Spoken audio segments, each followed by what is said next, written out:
Hello दोस्तों, आज हम बात करेंगे एक ऐसे योद्धा की जिसकी मौत न तलवार से हुई न किसी युद्ध से, बल्कि एक श्राप से।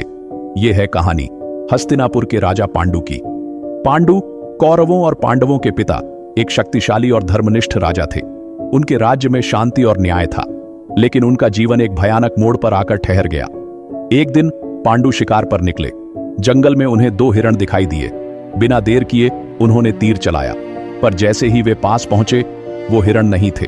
वो थे ऋषि किंडम और उनकी पत्नी, जो मृग रूप में एकांत में प्रेम कर रहे थे।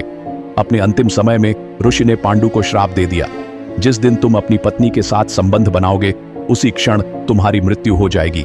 पांडु इस श्राप से भयभीत हो गए। उन्होंने हस्तिनापुर की राजगद्दी त्याग दी और अपनी पत्नियों कुंती और माद्री के साथ वन में चले गए। वन में उन्होंने तपस्वी जीवन अपनाया, लेकिन एक इच्छा उनके दिल में बाकी थी, संतान की। कुंती के पास एक दिव्य मंत्र था। उस मंत्र से उन्होंने देवताओं को बुलाया और युधिष्ठिर, भीम और अर्जुन का जन्म हुआ।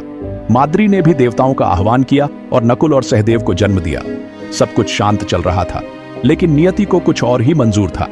एक दिन वसंत ऋतु में, जब चारों ओर हरियाली थी, फूल खिले थे, पक्षी गा रहे थे, पांडु का मन विचलित हो गया। वे माद्री की सुंदरता में खो गए और भूल बैठे उस श्राप को। जैसे ही उन्होंने माद्री को स्पर्श किया, पांडु वहीं गिर पड़े। उनकी मृत्यु उसी क्षण हो गई जैसे श्राप कहा गया था। माद्री के सामने उनका जीवन समाप्त हो गया और माद्री ने खुद को दोषी मानते हुए आत्मदाह कर लिया। उन्होंने अपने दोनों पुत्रों को कुंती को सौंपा और अग्नि में समर्पित हो गई।